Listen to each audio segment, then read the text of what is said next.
In October of 2005, the Mitchell family dialed 911 in the dead of night, convinced someone had broken into their home. 20 minutes later, when officers finally arrived, the house appeared completely deserted. There were no signs of forced entry, no shattered glass, no overturned furniture, no indication of violence. The front door remained locked from within, and most haunting of all, the entire family had vanished without leaving a trace. Their eldest son, a college student living away at the time, received frantic phone calls summoning him home.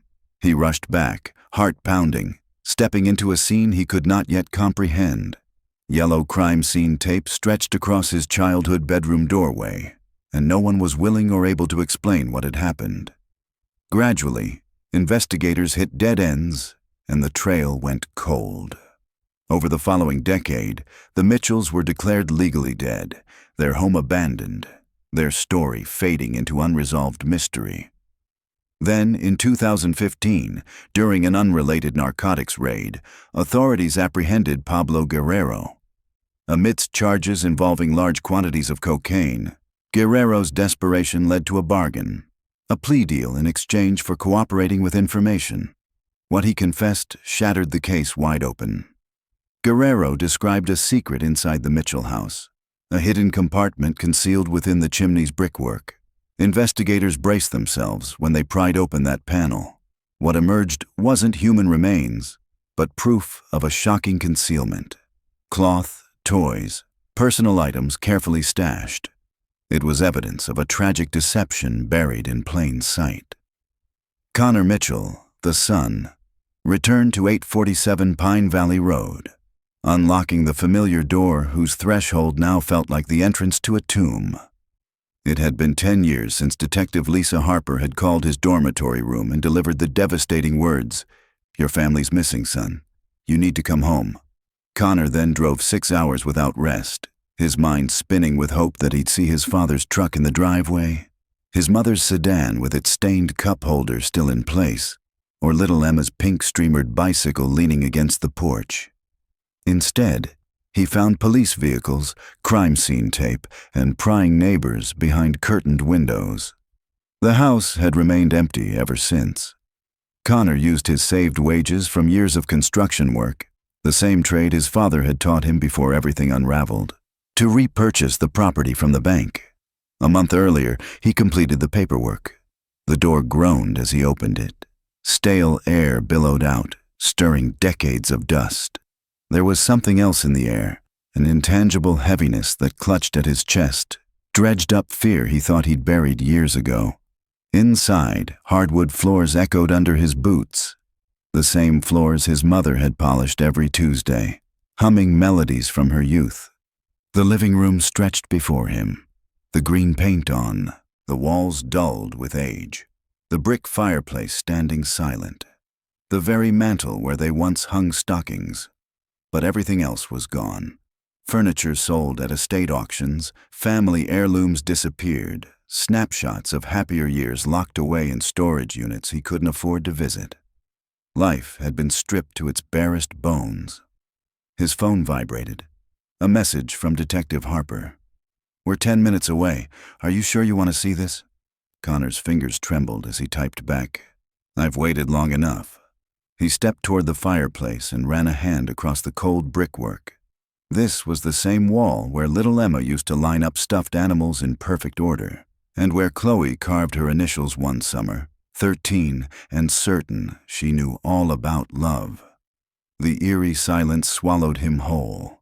The house had never been silent, not when Emma's laughter drifted upstairs, or Chloe's music bled through thin walls, or his parents' voices filled the air when planning family outings they never actually took. Connor pulled a folded arrest report out of his jacket.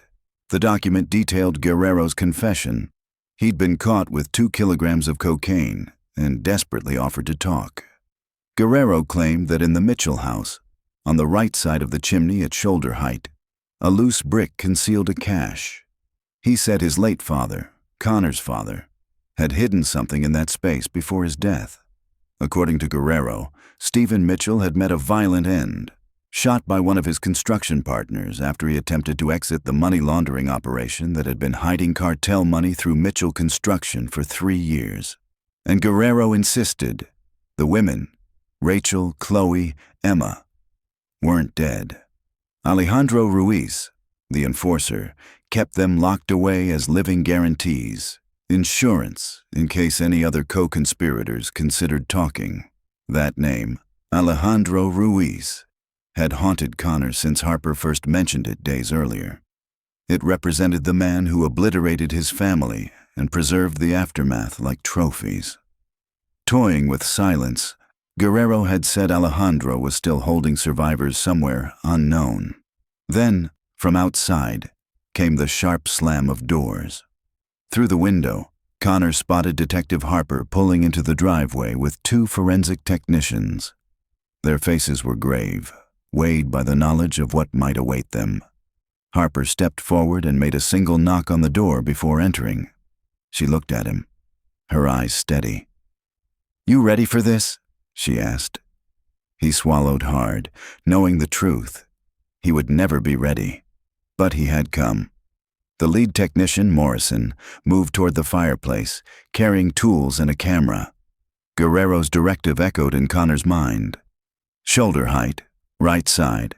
He stood silent, unable to speak as Morrison pressed her hands over the brickwork, testing for movement. She murmured, "This one is loose." Skillfully, she inserted a thin steel tool into the mortar. Brick dust flurried onto the hearth, the brick grinding against its neighbors. Then it popped free with a scrunching sound that made Connor clamp his teeth together in pain. Behind the displaced brick was a hollow cavity carved into the chimney's interior. Morrison shone her flashlight into the gap. She inhaled sharply. "Jesus, what is that?" she whispered. Harper leaned in, studying the opening. Morrison reached inside and extracted a small bundle wrapped in transparent plastic. Connor's knees nearly buckled as he recognized the cartoon puppy print on yellow fabric. Those were Emma's pajamas, the ones she wore the night before he left for school. Harper's jaw tightened. Morrison continued retrieving more items, garments of varying sizes, a plastic bag brimming with family photographs, and another bag holding official documents. And finally, swaddled inside a pillowcase, a beloved stuffed elephant, a faded gray toy named Mr. Peanuts, Emma's constant companion at bedtime. Connor's breath caught in his throat. The second technician stood by, photographing each detail. The camera flashes illuminating relics Connor never wanted to see. A tear in Chloe's favorite jacket, his mother's reading glasses with one cracked lens, his father's concrete-stained work gloves still stiff and worn. "There's more," Morrison said, reaching deeper into the chamber. She withdrew a small metal box, a compact fireproof safe scratched around the keyhole, signs of recent forcible entry. Harper accepted the safe from her and turned it over in her hands. She asked quietly, "Do you have any idea what your father might have kept inside here?" Connor remained silent for a long heartbeat. Then a distant memory flickered. A brief moment, years earlier, of his father whispering about important papers, saying he'd hide them somewhere no one would look. And now he realized what lurked inside that safe might change everything. 2 weeks before Connor left for his final semester at college, he had walked into the kitchen to find his father hunched over the table, surrounded by scattered paperwork.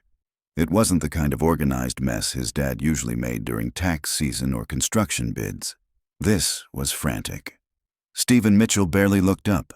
He'd hastily stuffed the documents into a large envelope and said it was just business stuff. His voice tight, his hands trembling enough to betray the lie. Connor hadn't thought much of it at the time. If only he had. Back in the present, Morrison knelt in front of the small fireproof safe retrieved from behind the chimney brick. With practiced ease, she inserted a pry bar into the lock and popped it open. The metal creaked. Inside was a neatly arranged stack, bank statements, ledgers, yellowed receipts, and several photographs bundled with a rubber band. Harper reached in and lifted the top photo carefully. Connor leaned in, heart thudding. The image showed his father standing beside a man Connor didn't recognize. The stranger wore a crisp, expensive suit and an ostentatious gold watch. His face was calm, too calm. Sharp eyes stared directly into the lens, cold and calculating. They stood on what looked like a construction site, each holding rolled blueprints. But it wasn't the stranger's face that made Connor's blood run cold. It was the timestamp in the photo's corner. October 14th, 2005. Just one day before his entire family vanished. "Who is that?" Connor whispered, not taking his eyes off the man beside his father. Harper flipped the photo over. In a familiar scrawl, she read aloud, "Ruiz's final project." The handwriting was unmistakably Stephen's. "Alejandro Ruiz," Harper said grimly, confirming the worst. "The man who's been operating your father's laundering scheme for over a decade." Connor stared at the image, feeling the weight of everything unravel. His father's smile was strained, tight at the edges. Ruiz looked like he owned the world. The backdrop, the same construction site Connor had helped pour concrete for one summer, suddenly took on a darker meaning. How many millions in cartel money had passed through that innocent-looking frame? "He killed my dad," Connor said, voice flat, "because he wanted out." "That's what Guerrero claimed," Harper said, holding up the contents retrieved from the chimney. "But think about this. Someone packed these items with care. Emma's pajamas, your mom's glasses, photos, that stuffed elephant." "Mr. Peanuts," Connor murmured. "Right. Someone didn't just hide this stuff. They preserved it, thoughtfully. With love," Harper continued. Her gaze locked on Connor's. "Someone who knew what mattered to your family. Someone who wanted you to find it." Before Connor could respond, his phone vibrated again. The screen showed an unknown number. His finger hovered over the decline option. But something in his gut, some instinct he couldn't explain, made him swipe to answer. "Connor Mitchell," he said. The voice on the other end was quiet, accented, and eerily calm, yet unmistakably familiar. A voice he'd never actually heard before but had imagined countless times in nightmares. "Who is this?" "My name is Alejandro Ruiz," the man said smoothly. "I believe you've been trying to find me." Connor's blood ran cold. Harper's eyes widened as she signaled frantically to her text to begin tracing the call. "Where are they?" Connor's voice cracked with urgency. "Your family, they're safe. For now," Ruiz replied. "But Connor, I need you to pay very close attention to what I'm about to say." "I'm listening," Connor said, barely able to keep his voice steady. "In 30 seconds, Detective Harper is going to tell you to hang up. She'll say we're tracing this call, that help is coming. She'll promise the police can keep your mother and sisters safe." Connor glanced at Harper. She was already mouthing the words. "Keep him talking." "But she can't," Ruiz continued smoothly. "She can't protect them, Connor. I can. I've been protecting them for 10 years, and now you need to decide. Do you want me to continue doing that, or do you want to be the reason they die?" The line went dead. Connor stared at his phone, his hand trembling. For 10 years, he had clung to hope. The hope that one day, he'd find them. Reunite. Bring them home. But now, the brutal truth hit him like a wave. Their survival might depend on him never finding them at all. Before Harper could finish configuring the trace, the phone buzzed again. Same unknown number. "Answer it," Harper urged. "Keep him talking." Connor exhaled, then pressed accept. "You hung up on me," Ruiz said coolly. "That's rude." "What do you want?" Connor asked, anger rising. "I want you to understand what's happening. Right now, Detective Harper believes this is a standard rescue operation. She's planning to track this call, storm my location, and stage a heartwarming reunion for the evening news." Connor's eyes flicked toward Harper. She was doing exactly what Ruiz described, coordinating the texts, barking orders quietly. "But she's missing something," Ruiz went on. "Your family isn't in prison. They're not hostages. They're protected. There's a difference." "Protected from what?" "From the people who killed your father," Ruiz replied. The same people who will kill your mother and sisters the moment they even think about testifying. You're lying, Connor said, but there was hesitation in his voice. Am I? Ask Harper what happened to the last contractor who tried to walk away from us. Connor didn't need to ask. Ruiz answered anyway.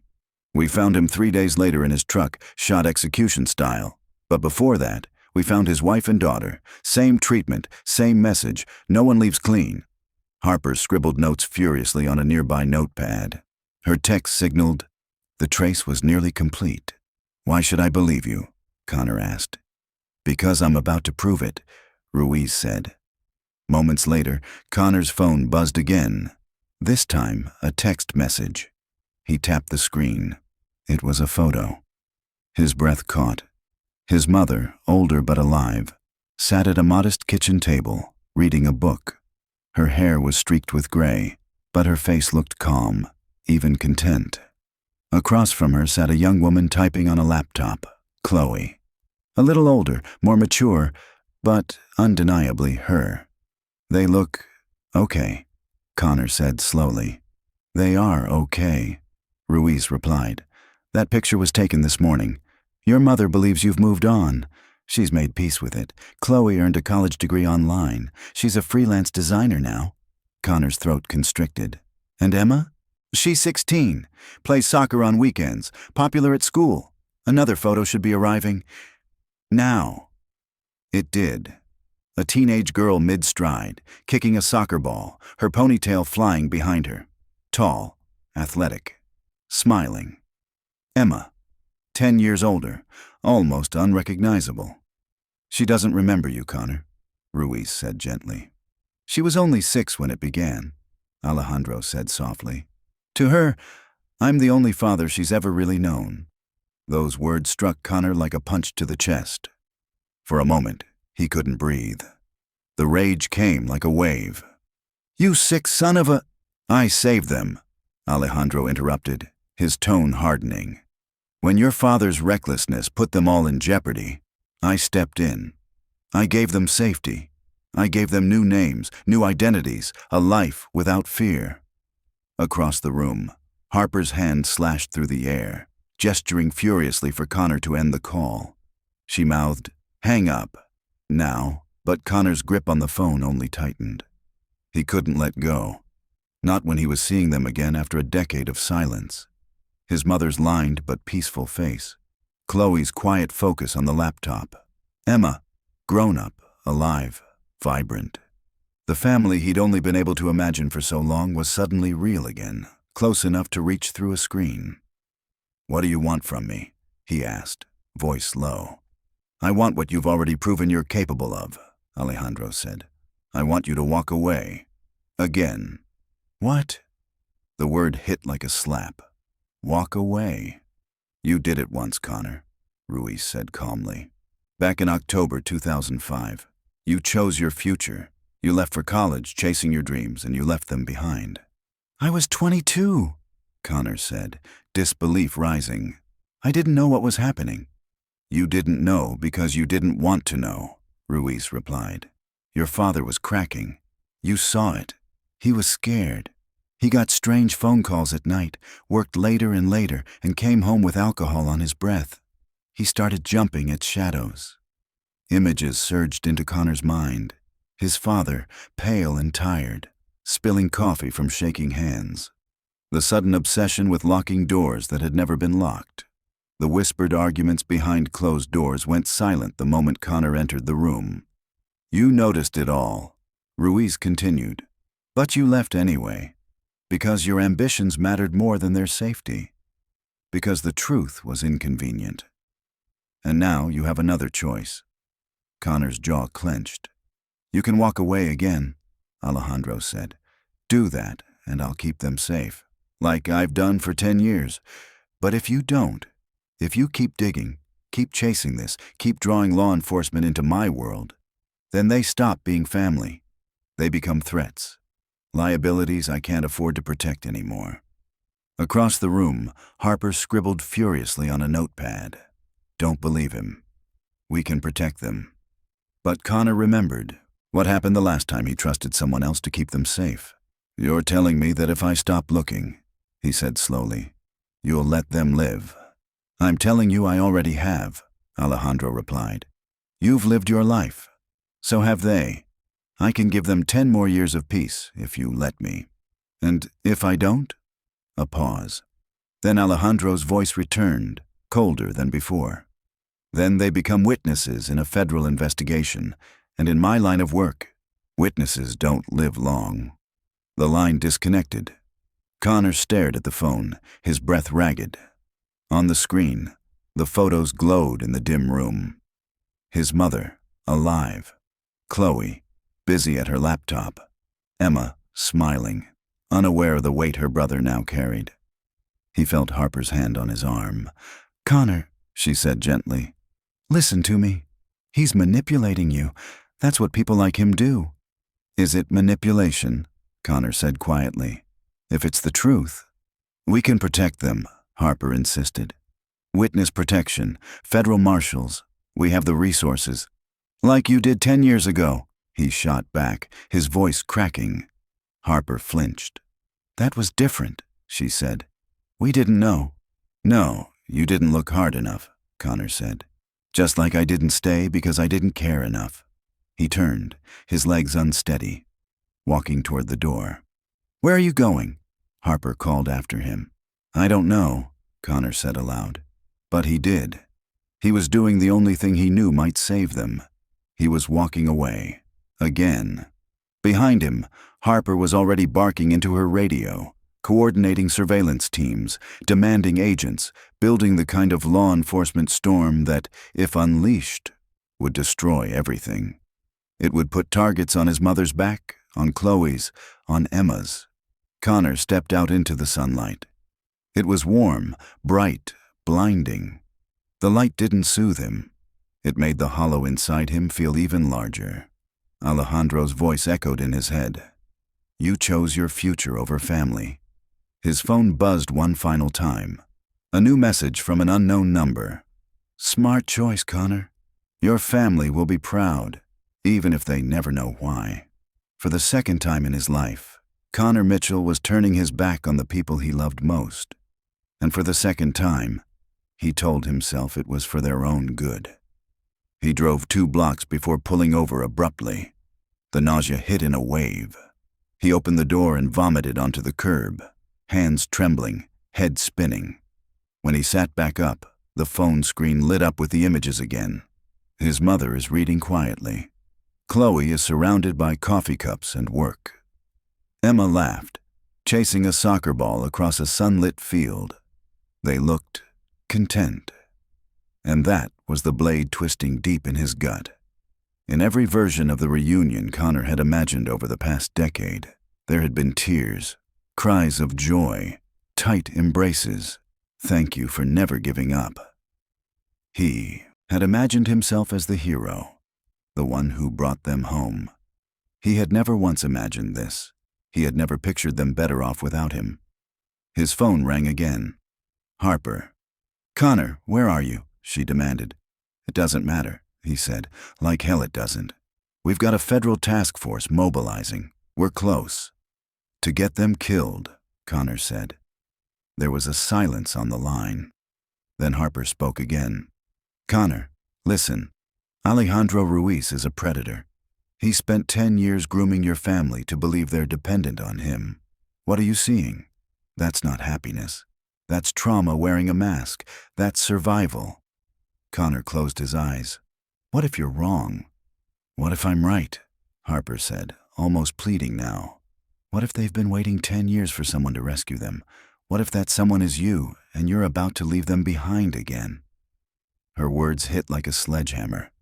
Connor unlocked his phone and opened the gallery. He scrolled past the new photos, back to the older ones, to the before. Emma at 5, giggling, her gap-toothed smile glowing as she rode piggyback on his shoulders. Chloe, at 13, rolled her eyes at his dumb jokes, but laughed anyway. His parents were dancing clumsily in the kitchen while Christmas cookies burned in the oven. Those people were gone. They had been gone for 10 years, and the people in Ruiz's photos, they weren't the same. They were strangers now. People wearing familiar faces shaped by a decade of survival. And maybe, just maybe, they were waiting for someone to remember who they had once been. "There's something else you need to know," Harper said, her voice more urgent than before. "Pablo Guerrero wants to talk to you. He says there's something about Ruiz, something he didn't say before." Connor looked up, his expression wary. "What kind of information?" "He wouldn't say over the phone, but—" "Connor." Harper hesitated. "He's scared. More scared than he was facing 25 to life on drug charges." Connor didn't answer. He stared at his reflection in the rearview mirror of his truck. What stared back wasn't the man who had gone looking for answers a few days ago. His eyes were sunken, ringed with exhaustion. Stubble clung to his jaw. His shoulders slumped beneath the invisible weight of a decade's worth of guilt and unanswered questions. He barely recognized himself. "Where is he?" he finally asked. "County lockup," Harper said. "But if you're going to talk to him, it has to be now. Ruiz has connections inside. If word gets out that Guerrero's cooperating, he won't survive the week," Connor finished. 20 minutes later, he was back in the same interview room where everything had started unraveling. Guerrero sat across from him, smaller than Connor remembered, frail in a way that made him look like he'd shrunk in just a few days. His hands trembled slightly as he struck a match against a small booklet marked with the county jail's insignia and lit a cigarette. "You look like him," Guerrero said, peering at Connor through the smoke. "Your father. Same eyes." Connor didn't flinch. "Harper says you've got something to tell me." Guerrero took a slow drag, then leaned back, studying him. "Alejandro called you, didn't he?" Connor felt the chill rise up his spine. "How do you know that?" "Because he always calls. It's how he controls people. He makes you think you've got options, that you're making decisions." Guerrero leaned forward, smoke curling around his face. "But really, every path you take leads back to him. That's his web. You never really get out." Connor swallowed. "He said he's been protecting my family." Guerrero snorted. "You really think it's about protection? You think he's playing guardian angel out of kindness?" "He showed me pictures," Connor said defensively. "They looked happy." Guerrero laughed bitterly. "Of course, they looked happy. You know what happens to people who don't look happy in Alejandro's pictures?" He tapped ash into a tray. "They stop showing up in his pictures." Connor's mouth went dry. "What are you saying?" "I'm saying your sister Chloe tried to run away 3 times in the first 2 years. Each time Alejandro brought her back." Connor felt the room spin. "What did he do to her?" Guerrero didn't answer right away. He rolled up the sleeve of his prison-issued jumpsuit. On his forearm was a round, shiny scar, the exact shape of a cigarette burn. He rolled up his other sleeve, revealing 3 more. "This one was for speaking out of turn," he said. "This one was for looking like I was planning to run. And this was just to remind me who was in charge. Your sister got the same education." "You're lying," Connor said, fists clenched against the table. "Am I?" Guerrero leaned closer. "Next time you look at those photos, really look. Notice how Chloe never seems completely relaxed. Her shoulders tense, her arms were always covered, her posture half prepared to flee. That's not happiness, Connor. That's programming."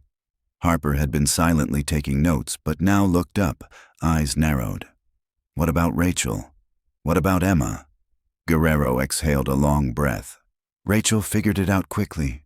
She played along, became what Alejandro wanted. A mother who didn't ask questions, didn't make waves. She knew the alternative." He hesitated before speaking again. "Emma was young. Young enough that she could be molded. Alejandro made himself everything to her. Protector, father, guide. By the time she was old enough to start questioning, the answers had already been rewritten." Connor's chest ached. "So, they're not safe."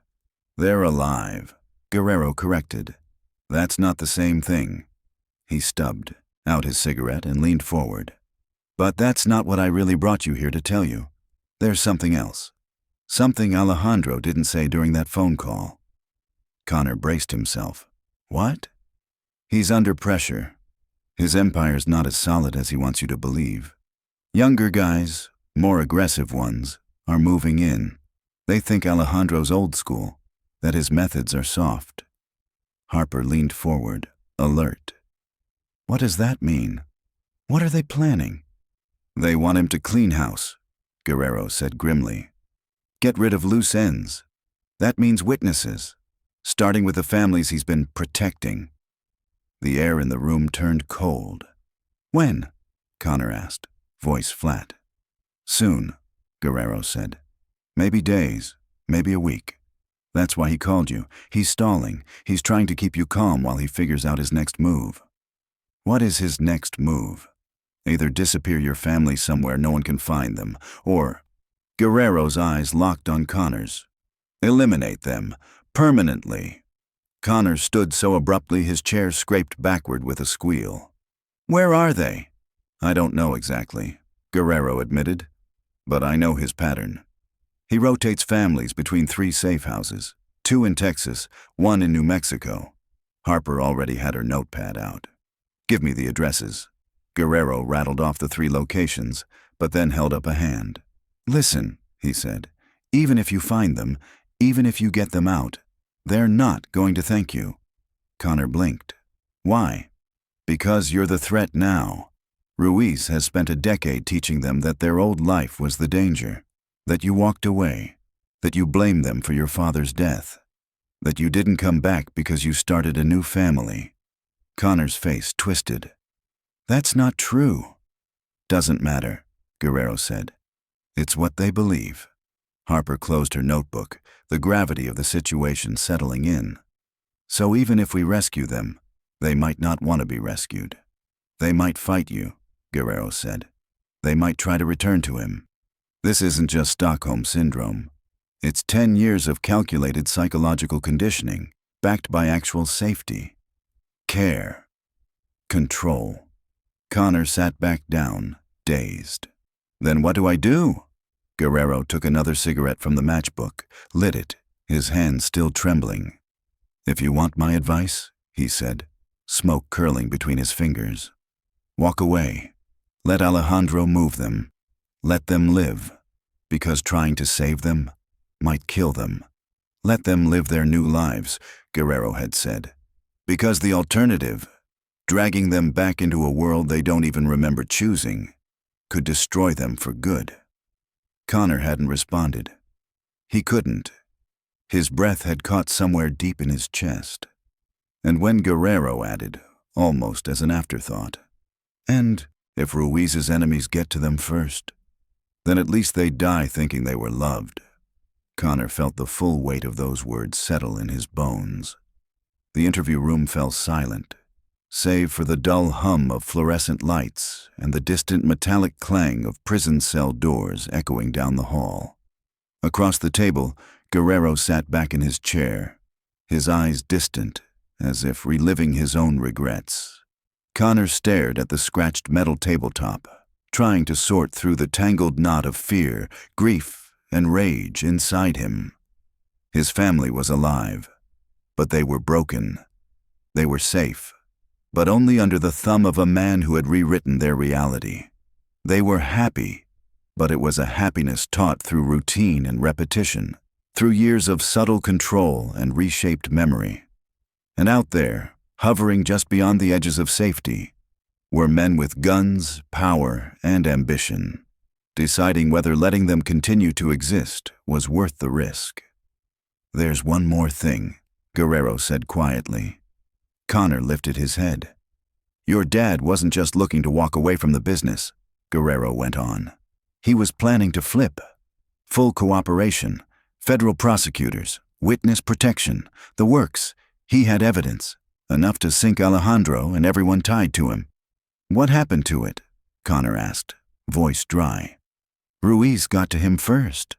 But my father was smart, Guerrero added. He didn't keep everything in one place. He made copies, backups, insurance policies. Harper leaned forward, eyes sharp. Where did he hide them? Guerrero shook his head. That's the thing. No one knows. That's why Alejandro's kept your family so close. He thinks one of them, Rachel, maybe even Chloe, knows where that evidence is. Connor's mind reeled, connecting dots at breakneck speed. Do they? He asked. Guerrero shrugged. I don't know. Maybe. But if they do, and if Ruiz's competitors find out... He didn't finish the sentence. He didn't have to. Suddenly, Connor realized his family wasn't just living under Ruiz's mercy. They were living on borrowed time. That night, Connor drove to the first address Guerrero had given him, a low-slung ranch house tucked away outside Austin. He barely noticed the wild mesquite trees lining the dirt road, or the sun slipping behind a haze of clouds. All he could feel were his hands gripping the steering wheel so tightly his knuckles had turned white. Behind him, Harper followed in an unmarked SUV, accompanied by 2 federal agents. They had agreed to stay back. This wasn't a raid. Not yet. It was reconnaissance, a visual confirmation. Nothing more. The house came into view at the end of the road, nestled behind a wooden fence. Laundry fluttered on a clothesline in the yard, the garments swaying lazily in the warm Texas air. It looked normal, peaceful, the kind of place someone might dream of retiring to. Connor parked behind a stand of oak trees and pulled out a pair of binoculars. Inside the front window, movement. A woman in the kitchen, dark hair pulled back. A blue dress he didn't recognize, but he'd know that face anywhere. His mother, 10 years older, a little slower in her movements. But it was her. She was stirring something on the stove. Her posture relaxed. Her expression was calm. The way she moved around the kitchen was automatic, fluid, like this was routine, like she had done it every day for the last 10 years. Connor's chest ached. Then another figure entered the kitchen, Alejandro Ruiz. He walked up behind her and placed his hands gently on her shoulders. He leaned down and kissed the top of her head. She didn't flinch, didn't tense. She reached up and patted his hand. It was affectionate, casual, intimate. Connor's stomach twisted into knots. His phone buzzed. Unknown number. A message flashed on screen. Enjoying the show, Connor? His blood turned to ice. He slowly raised the phone to his ear. How do you know I'm watching? He demanded. I've known since the moment you left the jail, Ruiz replied smoothly. I have eyes everywhere, Connor. Some even wear badges. Through the binoculars, Connor watched as Ruiz stepped out onto the front porch, phone in hand, casually scanning the property. Even from a distance, he could see the smug grin on his face. You could knock on the door, Ruiz said. Go ahead. Introduce yourself. See what happens when your dead son shows up at the doorstep. Connor said nothing. Don't what? Ruiz pressed. Don't walk up? Don't reunite with your family? Don't give yourself the thing you've wanted for 10 years? Connor clenched the binoculars until his fingers ached. You know what will happen, don't you? Ruiz asked. She might scream, think she's seeing a ghost. She might collapse from the shock. Or worse. Ruiz let the pause hang. She might slam the door in your face and call me to come protect her. Connor looked in the rearview mirror.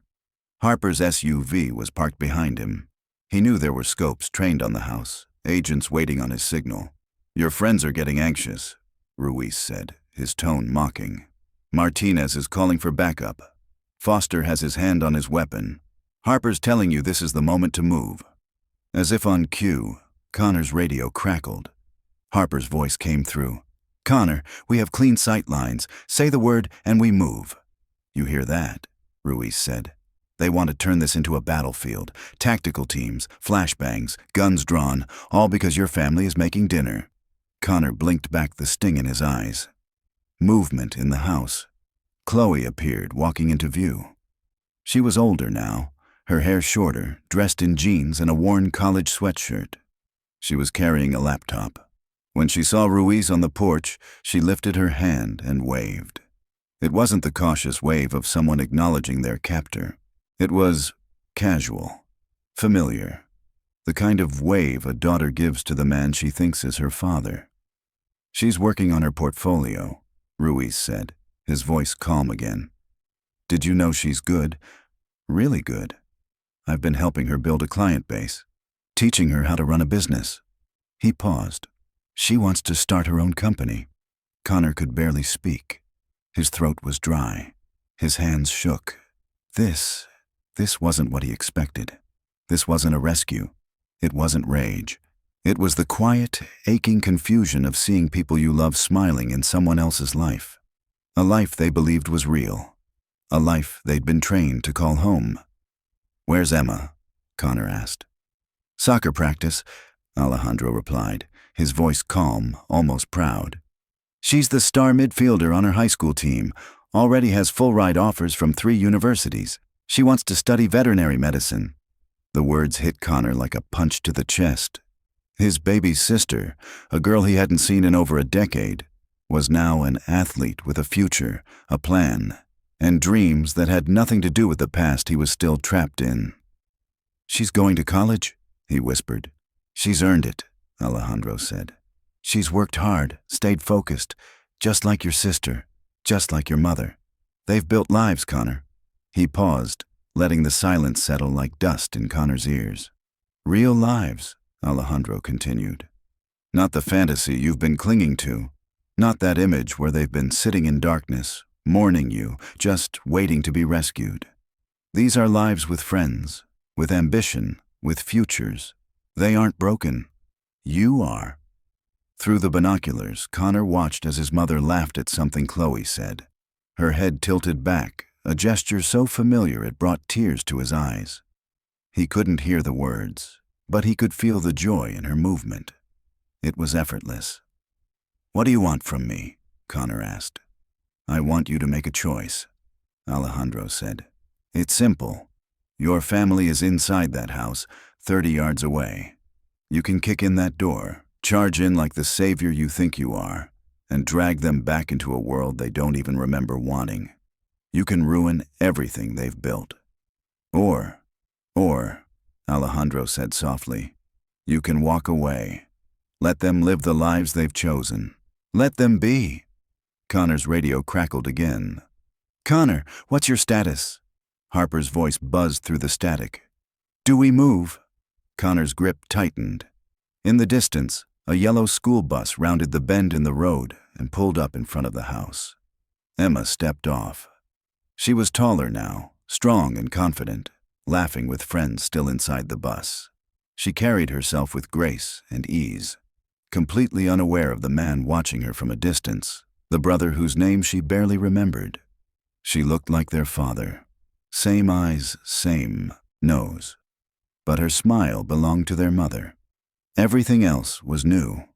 She walked up the path to the front porch like she belonged there, because she did. "She doesn't remember you," Alejandro said quietly. "To her, you're a name from a bedtime story. A brother who went off to college and just disappeared. She's told herself that version of the story for so long, it's all she knows." Connor's throat ached as he watched her.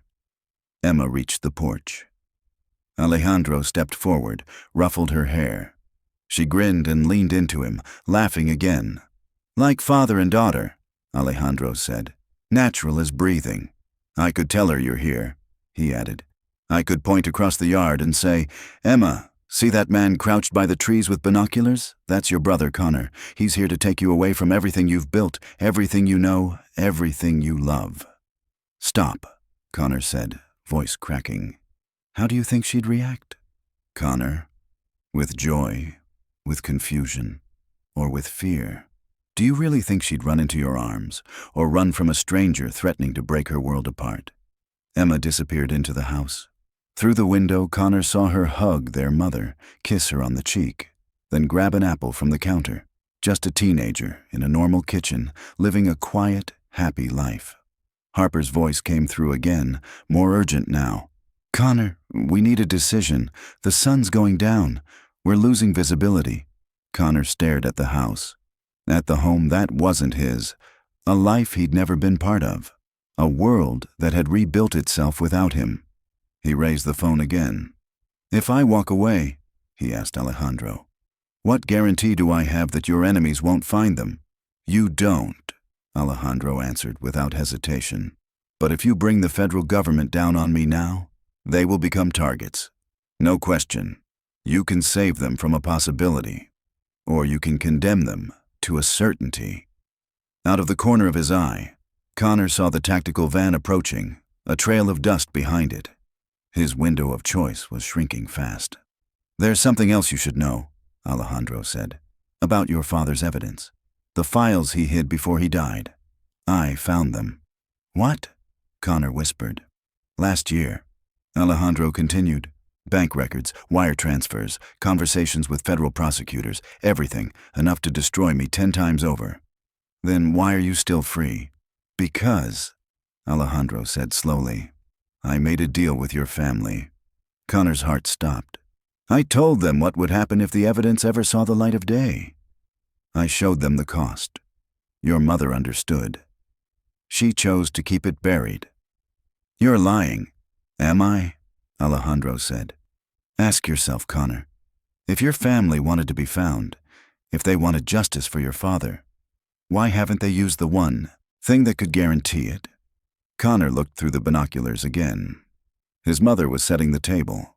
4 plates, forks, glasses, napkins, 4 seats. No extra chair for the son who never came home. "They chose this life," Alejandro said. "They chose safety over revenge, stability over justice, the family they have over the one they lost." Harper's voice crackled back through the radio. "Connor, we're out of time. Say it now. Move or abort." Connor lowered the binoculars. His mother, his sisters, 30 yards away, alive, together, happy, living behind a door guarded by the man he hated most.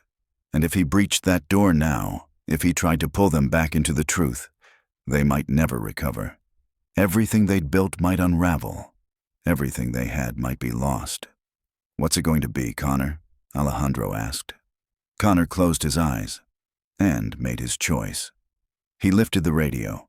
"Abort! We abort!" Behind him, he heard Harper mutter a curse. In the distance, the tactical van turned, rolling back down the dirt road. Connor started the engine. He drove slowly away from the house, watching the rear-view mirror. They were still there, laughing, safe, even if he wasn't part of it, even if he never would be. Halfway back to town, his phone rang again. This time, it wasn't Alejandro. It was Harper. "You son of a—" she began without preamble. "You just walked away from them." "I made the right choice," Connor replied. "The right choice?" Harper snapped. "Those people have been living under control for 10 years, brainwashed, conditioned. You think that's freedom?" "They looked happy," Connor said quietly. "Stockholm victims always look happy," Harper shot back. "That's how the syndrome works. They cling to what keeps them alive, even if it's a cage." Connor didn't answer, because he already knew. He just wasn't sure anymore whether he wanted to open the cage or keep the people he loved safe inside it. Connor pulled his truck over to the side of the road, his hands shaking so badly he almost couldn't grip the steering wheel. Through the windshield, the glow of Austin's skyline lay in the distance. Ordinary lights from ordinary lives. People who had no idea that a few dozen miles away, his mother and sisters were seated at dinner with the man who had become their father after his own death. "Harper, what if you're wrong?" His voice cracked over the radio. "What if dragging them back into my world destroys them all over again? And what if you're wrong? What if they're waiting for someone to save them, and you decide their suffering isn't worth the risk?" The question echoed in his chest like a hammer blow. He dropped his head against the wheel. All he could see was Emma's bright wave that afternoon, the look she gave Alejandro as if he was her real dad. His phone buzzed. "There's something else," Harper's voice returned, cautious and urgent. "We ran facial recognition on those photos Alejandro sent you, the ones that showed your family happy and normal." Connor sat up, dread pooling in his stomach. They were taken at different times, in different places. Your mother reading, "That image is 6 months old." Chloe at the laptop, 3 weeks ago. Emma playing soccer, nearly a year ago.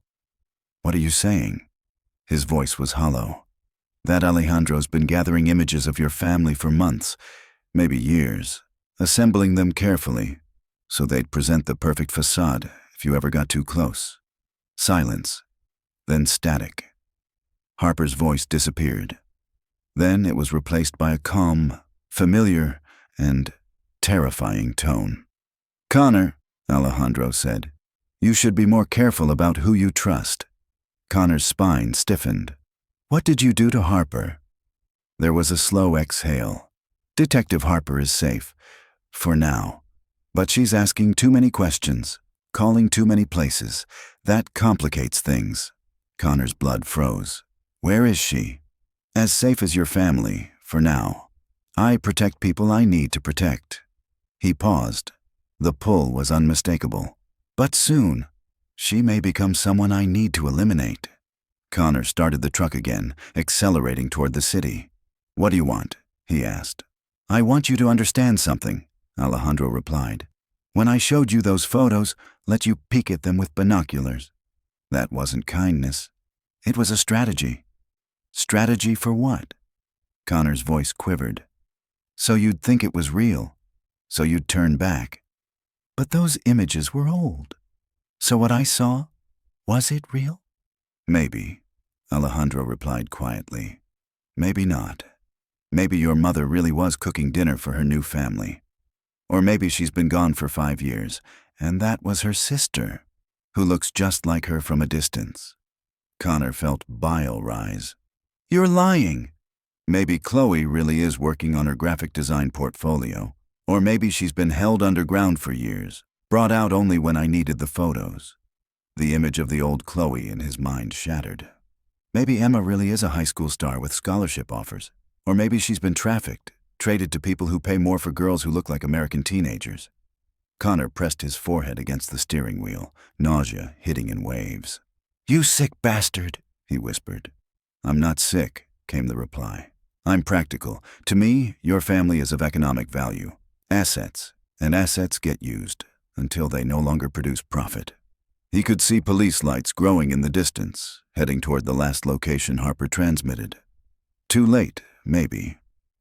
Alejandro continued. "Your father hid evidence that could have destroyed everything. Guerrero told you that, right?" Connor didn't answer. "I've searched for it for 10 years. I've kept your family alive, because I thought one of them might know where it is." His heart hammered. "But I'm running out of time and patience." "Find them. Go look it yourself. I couldn't risk searching where he hid it. Only his family would think to look there." Connor's mind raced. "You think they know where it is?" "I believe one of them does, consciously or unconsciously.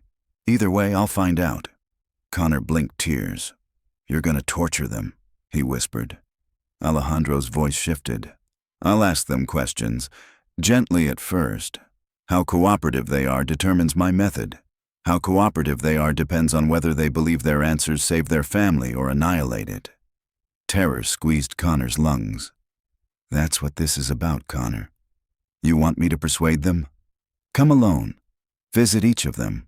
Let them see their brother is alive and concerned.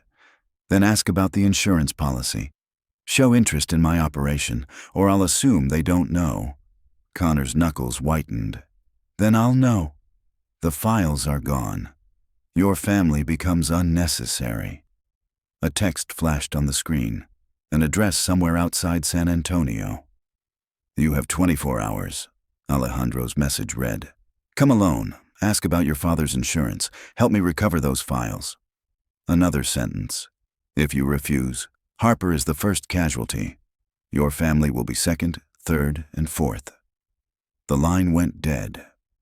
Connor stared at his phone. His breath is shallow. 24 hours to find evidence that might not exist, or watch the people he loved die. 24 hours. That was all the time Connor had left. 24 hours to convince a family shaped by trauma to trust the brother they'd all but buried. 24 hours to save everyone he'd ever loved, or watch them die because of secrets his father took to the grave a decade ago.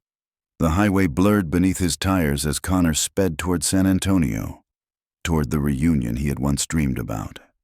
Now he prayed he'd survive it. Behind him, red and blue lights twisted in the darkness, the last echoes of an investigation that had fallen too far behind. Ahead of him, A family who might not even recognize the man they used to love. And somewhere in between, hidden in the wreckage of his past, a piece of evidence that could either save them all or seal their fate. The address took him to the outskirts of the city, to a warehouse district where concrete buildings squatted like forgotten bunkers. Streetlights flickered, buzzing with age, casting long shadows that moved like ghosts. Building 47 looked condemned. Broken windows, rust stains bleeding down metal siding, weeds poking through every crack in the asphalt. But the tire tracks in the gravel were fresh. One side door had been replaced recently. Connor's phone buzzed. Doors open. Come alone. No weapons, no devices, no cops, or it ends badly. He checked his watch. 11:47 p.m., 13 hours left. He stepped up to the door, hand trembling as he gripped the handle. The warehouse breathed darkness. The air stank of old motor oil and something worse, something sour and human, like stale sweat soaked in fear. Then a voice echoed, "Connor," female, familiar.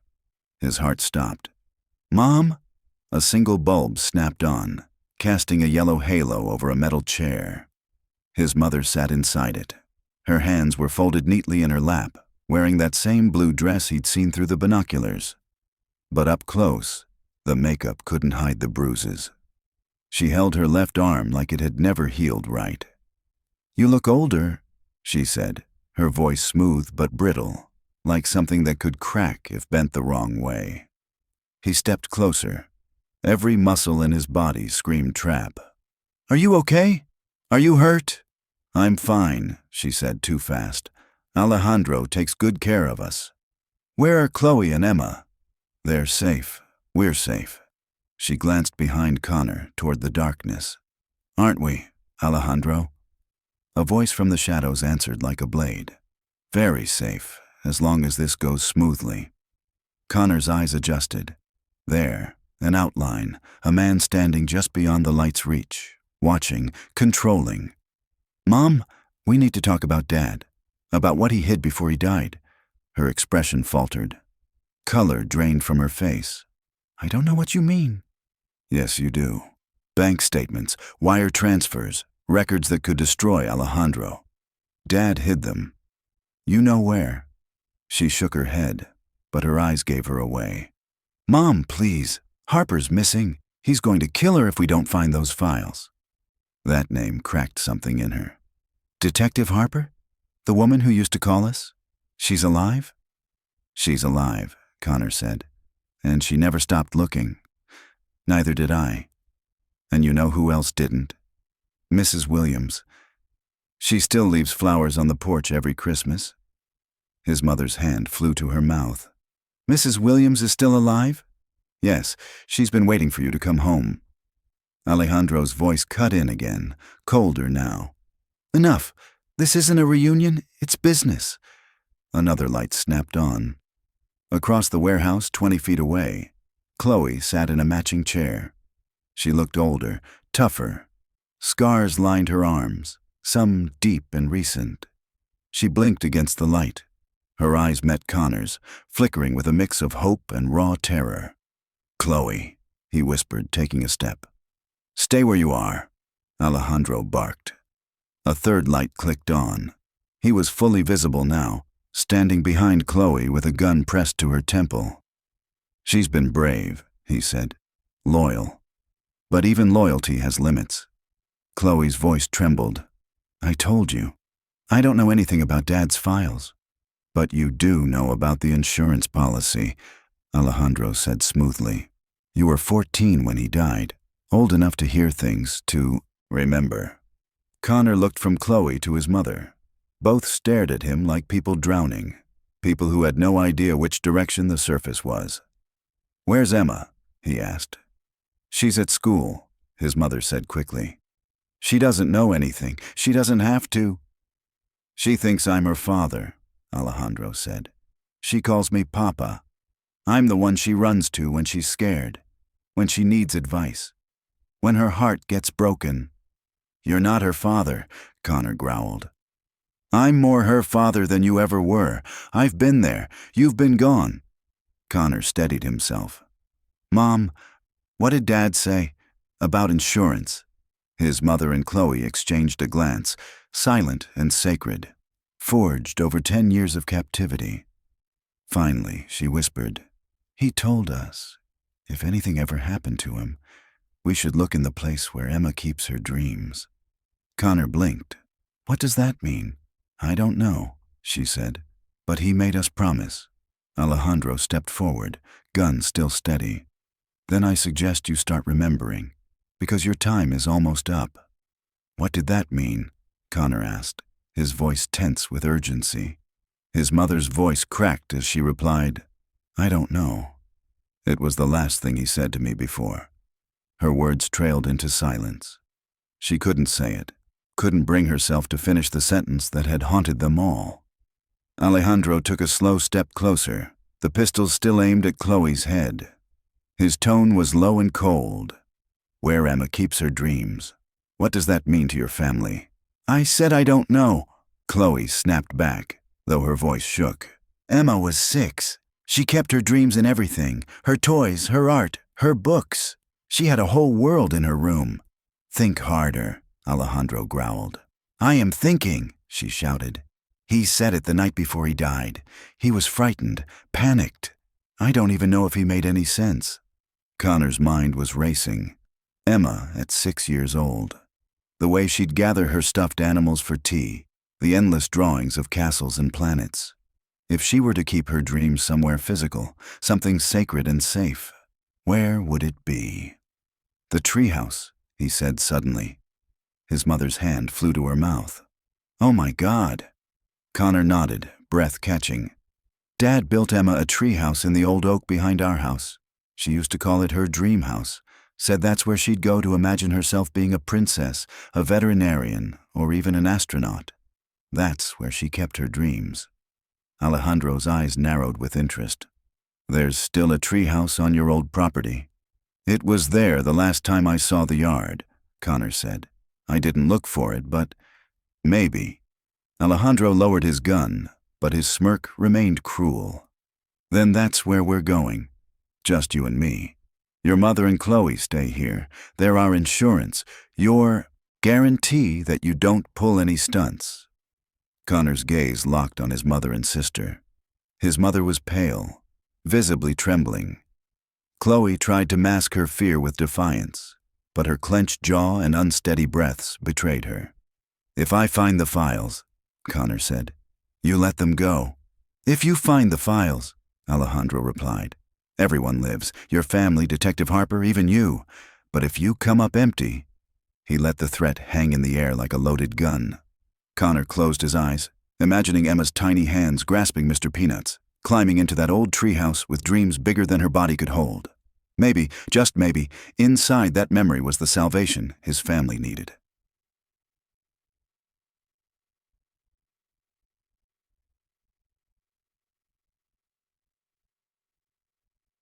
The drive back to 847 Pine Valley Road was a blur of headlights and suffocating silence. Connor sat in the front passenger seat of Alejandro's black SUV, wrists zip-tied behind his back. Outside, familiar roads passed by like ghosts. Inside, Alejandro gripped the wheel with one hand, the other resting lightly on a pistol. Every few minutes, his phone buzzed. Your family is being very helpful, he said after one of the messages. Chloe's remembering every hiding spot your father ever used. Under the stairs, inside paint cans, behind false panels in the garage. Nothing's turned up yet. But her loyalty? It's inspiring. She's not doing it for you, Connor said, voice low. She's doing it to buy time, Alejandro chuckled. Time is the most expensive currency there is. Connor turned back to the window, watching the lonely landscape. You're going to kill us all anyway, aren't you?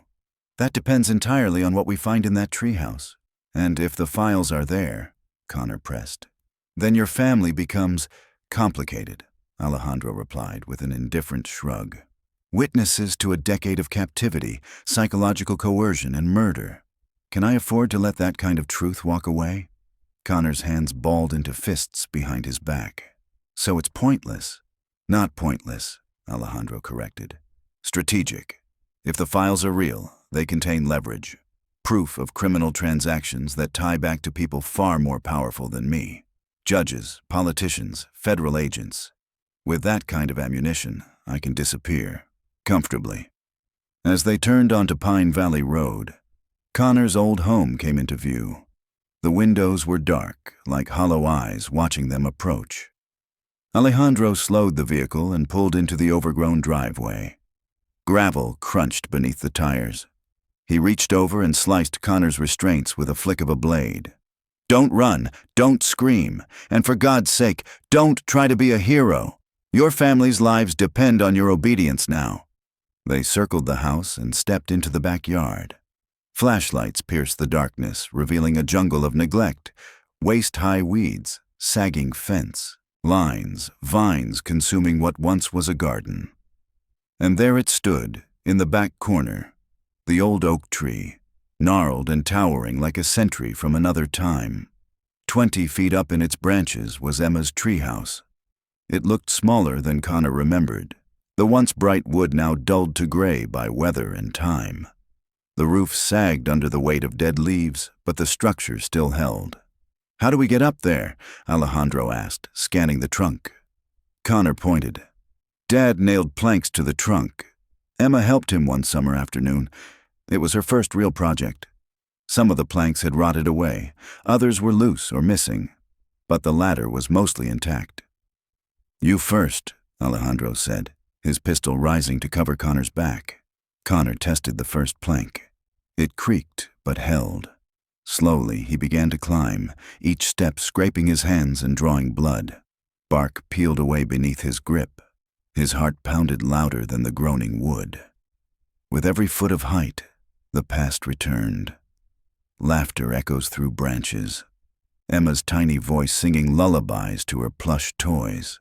His father's proud smile after hammering in the last plank. He reached the platform.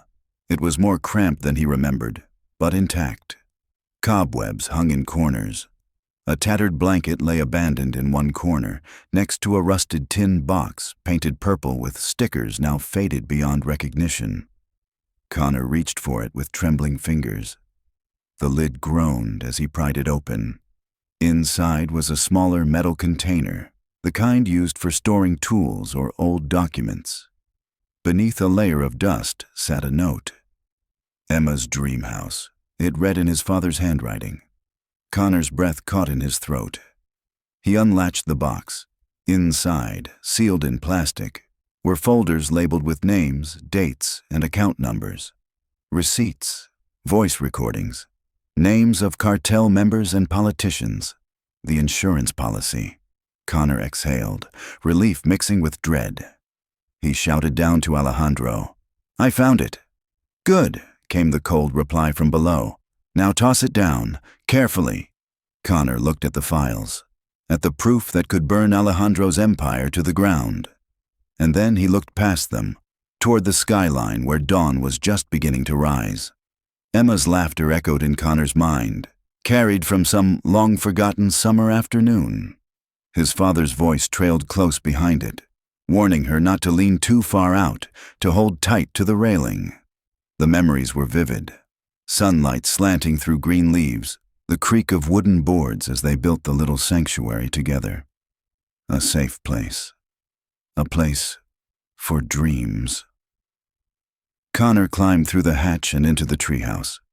The space was tight, barely 6 feet square, with walls only chest high when kneeling. The air was stale, filled with the scent of mildew and old wood. One corner held a soggy cardboard box. Inside, plastic teacups warped by time, a doll with half its hair missing, coloring books long, since bled into abstract watercolor mush. Alejandro's voice came up from below. "What do you see?" Connor didn't answer immediately. He scanned the walls, searching for anything out of place. Just toys, old books, nothing important. "Then look harder," Alejandro snapped. "Think. What did your father mean when he said where Emma keeps her dreams?" Connor moved his flashlight around the walls, just splintered plywood, warped with time, but something stirred in his memory. Emma used to draw here. Tape crayon portraits to the walls, pictures of castles, ponies, and astronauts. And family. Always family. The drawings were long gone, but the ghostly outlines of old tape still marked where they had once clung. He crawled along the floor, running his fingers over the boards, rough, uneven. And then, something different, a line, not part of the grain. He leaned in, faint but intentional. Letters carved by hand. Emma. It was her name, etched into the wood. Connor pressed down on the board. It shifted slightly, looser than the others. He worked his fingers under the edge and pried it up. Beneath it was a metal box, about the size of a shoebox, wrapped in layers of plastic and duct tape, protected against the years. His heart caught in his throat. "I found something," he called down. "Bring it down, slowly." Connor tucked the box under one arm and carefully descended the rickety ladder. Alejandro met him at the base. Flashlight trained on the box. The plastic was yellowed with age. The duct tape crackled as Connor peeled it away. Inside, a metal container. When opened, it revealed three objects: an overstuffed manila envelope, a small digital recorder, and a folded sheet of paper. Alejandro snatched the note first and read aloud under his breath. "If you're reading this, I'm probably dead. Connor, I'm sorry. The envelope holds everything: bank records, wire transfers, and recordings. Give it to Detective Harper. She'll know what to do. Tell your mother and sisters I love them. Tell them I tried." Alejandro's face twisted. "So your father really was going to testify?" Connor gave a slight nod. "Looks like it." Alejandro opened the envelope, scanning the contents. Even in the weak beam of his flashlight, his expression changed, curiosity replaced by alarm. "Jesus," he muttered. "Your father, he documented everything." Connor's stomach tightened. "What's in there?" "Bank accounts, offshore shell companies, transaction histories, wire transfers, federal informant logs, dates, names, and worst of all, recorded conversations, including ones with me and some people I never thought would be exposed." He held up a page. Federal judges, FBI supervisors. Before Connor could speak, Alejandro's phone buzzed. He answered, his face drained of color. "What? When? Are you sure?" He listened. "All three locations." He hung up and looked at Connor with pure dread in his eyes. "What happened?" "Federal task force just raided all three of my safe houses." Connor's breath caught. "My mom and Chloe?" "They're in FBI custody now, alive, for now." Relief flickered across Connor's face. Alejandro didn't share it. "Connor, listen to me. If the feds have your family and they start talking, it's not just my operation that falls. It's bigger. People much more powerful than me. People who won't let your family live long enough to testify." Connor stared at him, horrified. "They're witnesses.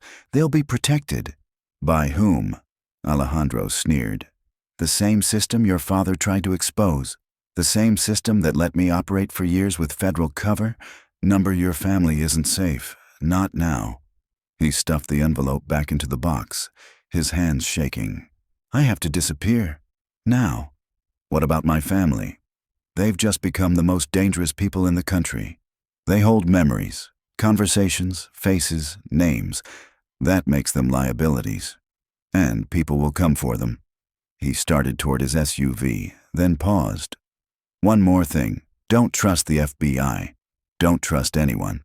That envelope contains proof of corruption that could tear the country apart. And no one, not even the good guys, wants that." He climbed into his vehicle, gunned the engine, and sped off into the night. Connor was left standing in the overgrown backyard of his childhood home, the box clutched in his arms, his father's final confession rattling in his brain. Sirens grew louder in the distance. Help was coming. But would they save them or silence them?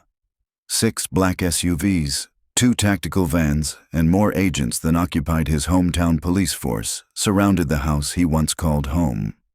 Connor stood in the backyard, clutching his father's handwritten note, as FBI agents descended on his childhood property.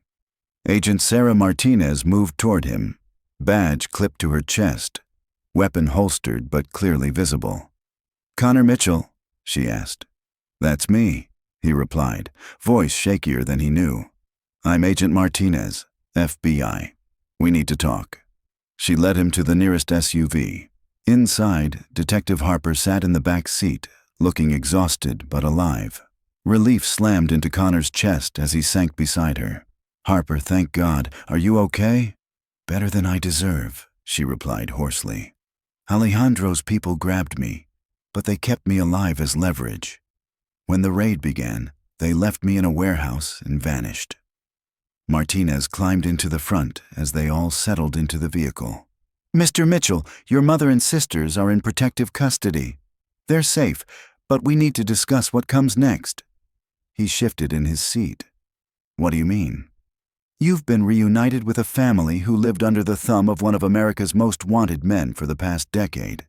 They've witnessed crimes, suffered trauma, and possess information that goes far beyond Alejandro Ruiz's ring." Taking the envelope from his bag, Connor handed it to Martinez. "My father was working with the FBI." She turned the pages, her expression growing heavier with each line. "He documented federal corruption going back years. Judges, prosecutors, some of our own agents. Is that bad?" "It's complicated," Martinez said grimly. "Your father's evidence could unravel a major corruption network, but the people involved have power, influence, and the motivation to eliminate anyone in their way." The SUV moved through pre-dawn Austin streets, houses familiar yet distant, as Connor's thoughts raced. "Where are they? My family?" "In a secure safe house. But there's something you need to understand." Harper turned from the back seat, her voice quiet but firm. "They are not the same people you left behind. They've endured 10 years of conditioning, trauma bonding, and psychological manipulation. They'll need therapy, time, and care to adjust. But they're free, physically free." Martinez agreed. "Yes, but Emma? She doesn't even remember her real name most of the time. She cries for Alejandro, calls him her papa, the man who stole her childhood." Connor's heart sank at the betrayal in her tone. "And your mother, she carries guilt. She thinks she failed to protect them, that cooperating with Alejandro was the only way to keep them alive." They reached a nondescript office building downtown and made their way through security checkpoints and silent corridors. Agents in tactical gear stood outside unmarked doors. Harper led them to a door labeled 703. "Your mother is in here," Martinez whispered.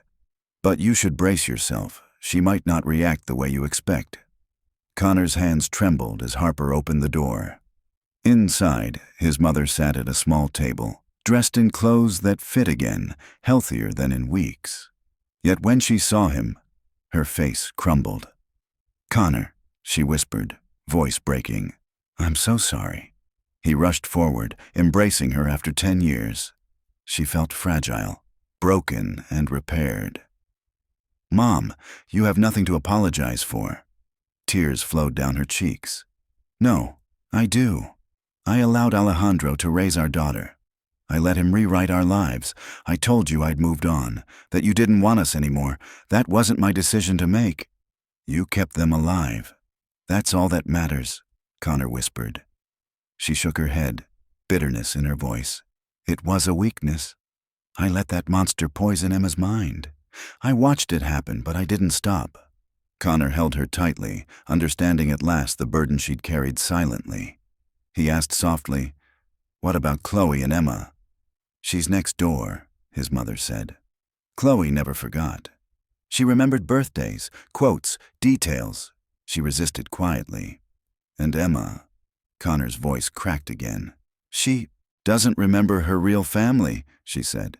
"She believes Alejandro saved us from bad men. She thinks we are the bad men for letting him get arrested." Martinez knocked gently on the door. "Connor, Emma's asking to see you," she said. "But she isn't asking as your sister. She's asking as is Alejandro's daughter. She wants to understand who these strangers claiming to be her family are." Connor's heart shattered again. "Can I see her?" "In a few minutes. But first, there's something else." Harper walked down the hallway to meet him. her expression grim. "What is it?" "The corruption your father exposed," she said quietly. He named names: 3 federal judges, 2 high-level prosecutors, and 6 agents. Connor's breath caught. "They know about the evidence and your family?" Harper nodded. "They do, and they know you have it." Connor swallowed, the weight of all of it crashing down. The drive home, the raid, the treehouse. They had led him here. And now, the story was only beginning. They have the power, the kind of power that can make your family vanish again, permanently. Connor's blood froze. "What are you saying?" he demanded. "That witness protection won't guarantee their safety," Agent Martinez said quietly. "The people named in your father's files hold positions within the federal system. They can track your family, anywhere in the country." Connor's throat tightened. "Then what do we do?" Harper and Martinez exchanged a look. The kind of sober glance that said they were weighing options Connor would hate. "There may be another way," Martinez began deliberately. "But it requires your family to vanish entirely. They'd need new identities, sever all ties to their former life, and keep moving constantly to stay ahead. No contact with colleagues, neighbors, even old friends." "For how long?" Connor asked, his voice hollow. "Forever," came the quiet answer. Connor stared at them, the concept hammering him. "So they swap one prison for another?" "Yes," Harper confirmed. "Until we can build cases against everyone in the corruption network, they remain targets." Through the wall, Connor heard distant voices of agents trying to debrief his sisters, 3 women traumatized, gently undoing a decade of lies, trying to explain to them that the people claiming to love them were not the enemies they'd been taught to fear. "I want to see Emma," Connor said softly. "Room 705, Martinez replied hesitantly. "But understand, she sees you as a stranger now. Don't expect tears or hugs." Connor's heart thudded in his chest as he walked down the sterile hallway. Outside the door, he heard a frightened female voice. "I want to go home. I want my papa. Why won't you let me?" He inhaled and opened the door. Emma sat across a table, older yet familiar. Green eyes, a determined chin, but weariness in her posture. She looked up sharply, hostility etched across her face. "You're Connor," she said, flat. "Yeah, I'm your brother."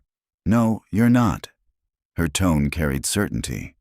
"My brother abandoned us," she continued. "Papa said you chose college over us. Choose your new life instead of finding us." Connor swallowed back the pain. "Emma, I looked for you every day for 10 years. I never gave up."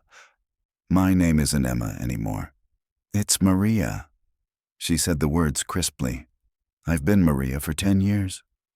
He steadied himself. "Your name is Emma Michelle Mitchell. You were born on June 15th, 1999. Your favorite toy was Mr. Peanuts. You wanted to be a veterinarian." For a moment, something in her eyes flickered. Something tender. Then it snapped shut. "I don't know who you think you are," she said. "But my real family is Papa, Mama Rachel, and Chloe. You're just some stranger trying to break us apart." Connor reached out, but she recoiled, eyes blazing. "Emma, Maria, I know this is impossible, but I love you. I've loved you every day for 10 years. When you're ready, I'll prove it." She stared at him with cautious mistrust, Alejandro's suspicion and Connor's resolve in her expression. "My papa loves me," she said softly. "You're trying to steal me from him." Connor left knowing that finding his family was the easy part. Earning their trust again was the real battle. 3 weeks later, he sat in a sterile FBI conference room. Images spread across the table like evidence-driven tarot cards. Crime scene photos from raids, bank records showing millions laundered, surveillance shots of federal judges taking briefcases full of cash. 17 indictments so far, Agent Martinez said. But at the top of the corruption pyramid, 3 judges, 2 senior prosecutors, 6 agents, they're still free. Connor leaned forward. "So what does that mean for my family?" "It means they're still targets. Martinez replied softly, perhaps even more so. Harper, who had been silently reviewing documents, looked up. There's been movement. Emma, Maria, is starting to ask questions. Connor blinked. What kind of questions? About her childhood, about the treehouse, about why she dreams of a brother teaching her to ride a bike. Harper paused. The conditioning is beginning to break. Dr. Williams says dormant memories are surfacing. They're raw, fragmented, sometimes violent. She's recalling things Alejandro did, things she had been compelled to forget. Connor closed his eyes. It felt like waking after a nightmare to find the damage had just begun. Martinez laid another file on the table. Your sister Chloe is cooperating fully. She's providing detailed information, locations of other captives, names of corrupt officials. Alejandro's pattern extends beyond your family. It's been his operating method for 15 years. Purchase obedience with fear. Hold loved ones as insurance. Erase past identities. Connor steadied himself. The fight was just starting. They've identified at least 12 families. Some were held for years. Others were killed when they became liabilities. Connor closed his eyes. His family had been the lucky ones. If 10 years of captivity could ever be called luck. There's something else, Harper said gently. Your mother wants to see you. They walked down the familiar hallway toward the safe house rooms. Connor noticed how his mother's features had softened, a strength returning, though her eyes still bore 10 years' worth of sorrow. When Connor entered, she rose, no flinching this time at his embrace. How are you doing, Mom? Better, she replied softly. Dr. Williams says it'll take time to trust my own feelings again. Sitting across from him, she took a breath. There's something I need to tell you about your father's files, and why Alejandro kept us alive. We weren't the only family. We were examples. Alejandro would bring other families to our house to show them how cooperation looked. Look at the Mitchell women. They accepted their new lives. They're happy now. You could be too. Connor's chest tightened. Mom, that wasn't your fault. She pulled out a piece of paper and handed it to him. Emma wrote this yesterday. She said she wanted you to have it. With shaking hands, Connor unfolded the letter. The handwriting was careful, mature. Yet a few lines were pressed too hard, laden with emotion. Connor, I don't know if Emma is even your name anymore, or if you're really my brother, but Dr. Williams said it helps to write the truth. I remember the treehouse. I remember someone lifting me up to reach the first branch, how I was scared of the height. But I was brave because someone told me I could be. I remember Mr. Peanuts and bedtime stories about flying elephants. I remember feeling safe. Papa Alejandro told me those memories were just dreams. He said little girls sometimes invent stories about imaginary brothers, so they feel special. But imaginary people don't carve names into treehouse floors, and they don't hide a metal box where real families keep secrets. I'm scared to remember more. Dr. Williams says that's common. My mind protected me, she said, but forgetting felt worse than remembering. If you're really my brother, I'm sorry I called you a stranger. I'm sorry I said you abandoned me. But I can't promise I'll remember everything, only that I'll try. Mama Rachel, he looked at his mother, tears brimming in her eyes. She showed me pictures of all of us. I could see how much you loved me back then. I want to try to remember, to be Emma again, even though sometimes I still go by Mariah. Can you help me? From your sister, I think it's Emma. Connor's hands gripped the paper. His voice caught. She wrote this herself. His mother nodded. No one told her what to say. She's remembering slowly, but she is. Can I see her? She's with Chloe now, looking through some photo albums. Connor left and walked to room 707. Voices drifted from inside, the muted sound of sisters sharing memories. He knocked quietly. Come in, Chloe called. Inside, they sat together on a small couch, a photo album spread across their laps. Chloe looked up and smiled, the first real smile he'd seen on her since the rescue. Emma, sometimes Maria, but now asking to be called Emma again, looked at him tentatively. Hi, she said softly. Connor replied, "Hi, Emma." Chloe held up a Christmas photo from 15 years ago. Connor and Emma in matching pajamas, surrounded by gifts.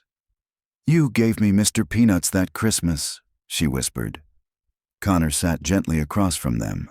"Yeah, you'd asked for an elephant because you said elephants were the smartest animals. You wanted to be smart too." Emma traced the photo with her finger. "I remember being happy," she said. "I thought Christmas was magic." "It was magic," Connor replied. "You made it magic." Emma looked up at him without fear for the first time in a decade. "Will you tell me about before?" she asked quietly. "About when we were really a family." Connor felt tears build, but they were hope-filled tears, not mourning, but possibility. "I will. We have all the time in the world." Outside the safe house, federal agents guarded against threats that would silence his family forever. Inside room 707, Connor Mitchell sat with his sisters and began the long, difficult, beautiful task of rebuilding everything they had lost, one memory at a time. 6 months later, Connor stood in the witness box of a federal courthouse, his right hand raised as he swore to tell the truth about a decade of lies. The gallery was packed, reporters sketching furiously, cameras clicking. Prosecutors presented evidence that promised to topple a corruption network reaching into the highest levels of government. At the defense table sat 3 men in tailored suits: Federal Judge Harrison Blake, U.S. Attorney Michael Torino, and FBI Deputy Director James Kellerman, the very men who had allowed Alejandro Ruiz to operate with impunity for 15 years. As Jessica Thompson, the lead prosecutor, began, Connor scanned their faces and steeled himself. "Mr. Mitchell," she addressed him directly, "can you identify the defendant, Harrison Blake?" Connor looked up. Blake sat in the center. He swallowed and said clearly, "Yes." "That is him. Have you seen him before today?" On the large screen behind the courtroom, a photograph appeared showing Blake shaking hands with Alejandro in front of a construction site. A briefcase was discreetly handed over, just one among many images pulled from Connor's father's files. Despite objections from Blake's lawyer, the judge overseeing the trial ruled the evidence admissible. Connor's family watched from the front row. His mother wore a fitted blue dress, looking stronger and more grounded than at any time since their rescue. Chloe sat next to her, furiously writing in a reporter's notebook. She'd secured a position at the Austin American-Statesman, covering corruption trials.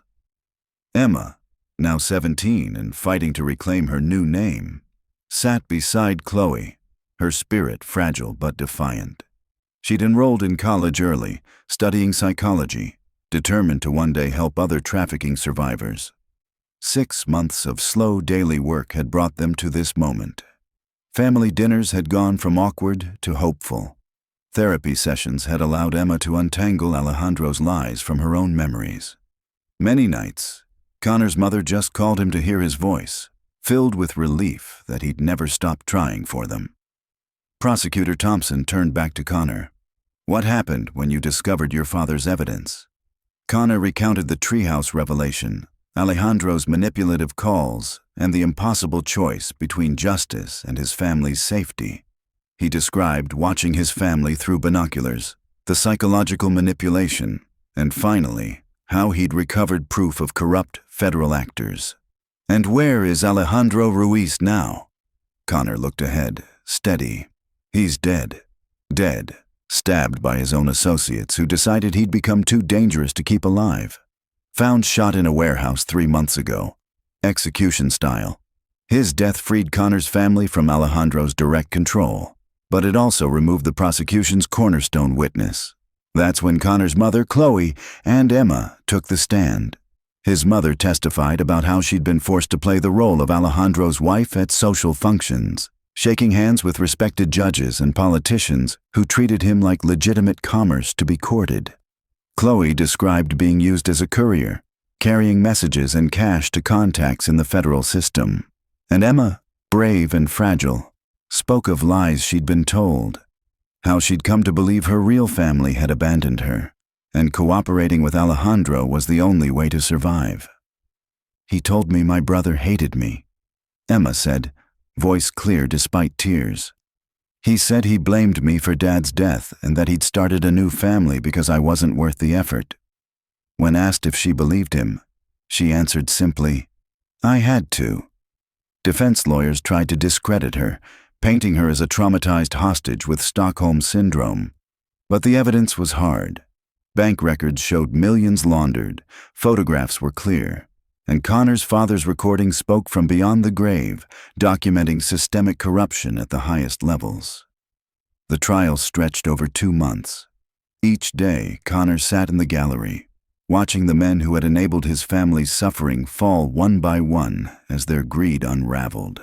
Judge Blake was convicted on all counts, sentenced to 30 years in prison. Prosecutor Torino received 25 years. Kellerman was convicted to life without parole.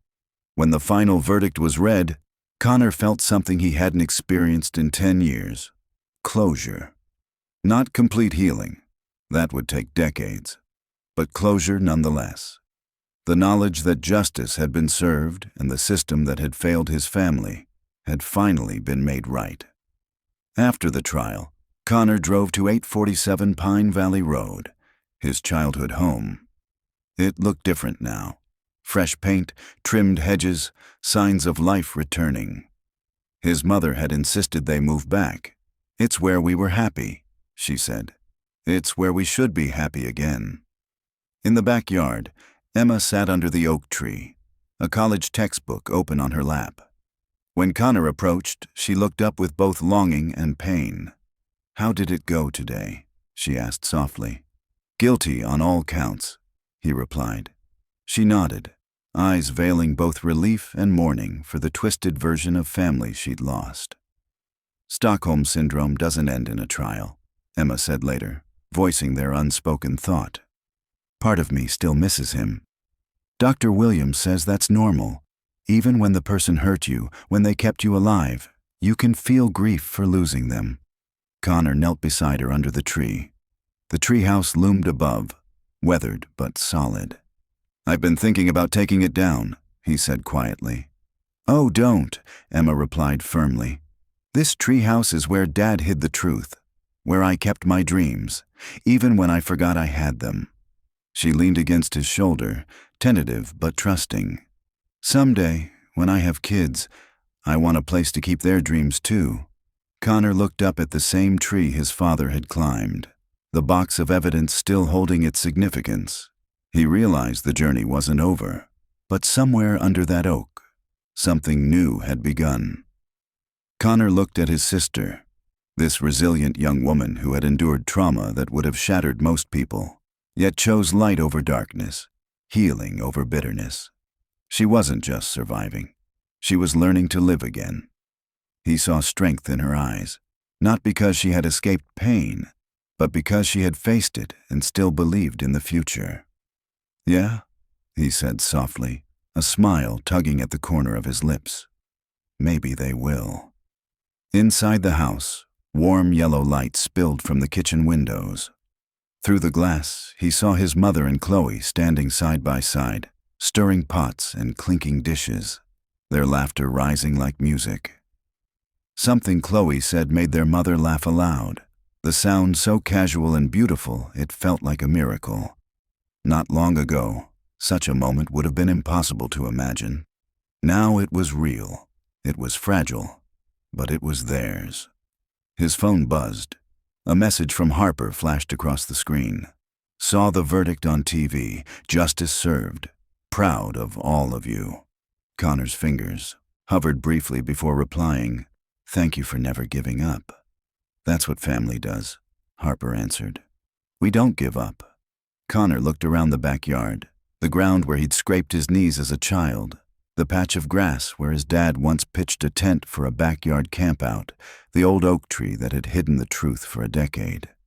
This space held memories both joyful and painful, yet it stood steady, unchanged.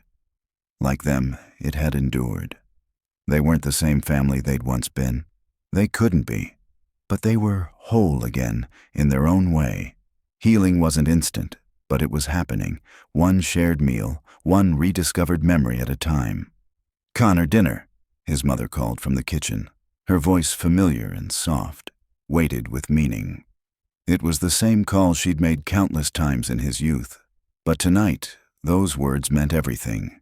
He brushed the dirt from his jeans, stood, and walked toward the house, their house, where people who had been lost were finally found, and love, despite everything, still lived. Behind him, the treehouse remained, standing guard in the branches of the oak. It had once protected secrets. Now it protects dreams. Not a symbol of what was lost, but of what had been reclaimed. Some stories end with escape. Others end with justice. But this one ended with something far more sacred: redemption.